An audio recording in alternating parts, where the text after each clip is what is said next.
They say that grief is a receipt for love. So we're going to talk about it. It goes without saying that EMC this year is different. While I feel immense joy that we're back here, we're all together, it also feels different because there is a big hole, a big gap. Dr. Kebire attended every single conference, every single convention. When I joined the board less than 20 years ago, I was a kid.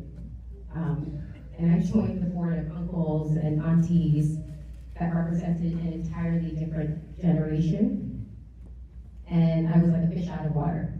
I did not know what I was doing. I didn't know what it took to, come to an event like this, or deliver on an organizational promise like EMC. Dr. Kebire became one of my greatest teachers. I watched him over the years, not just talk about what can be done, but he was really about it. When the rest of us would be burned out and we're contemplating, should we do a convention this year? Should we skip a year?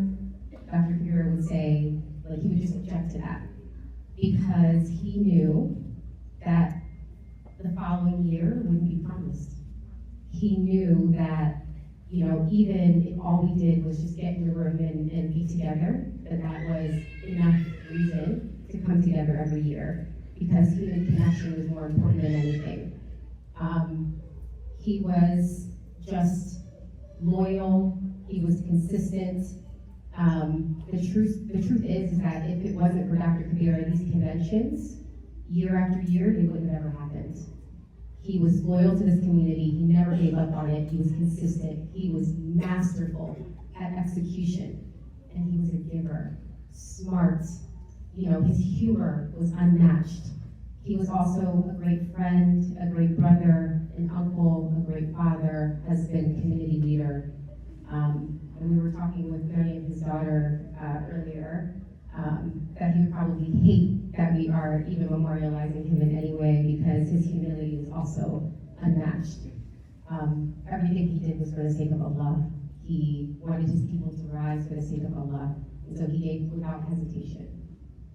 And so how many of us can say in this room that, we would give all of ourselves without hesitation, right? There would be some hesitation, but not with Dr. Kebire. He never hesitated. Those were just a few of our reflections, but there will never be enough words or enough conventions or enough time to, articulate what those years on the board with him were like. I think we all have our stories and there's just not enough. There was a write-up that I want to read that articulates his life. Will never be enough. And then I'll turn it over to Chef Mukhtar to do a draw for us, inshallah.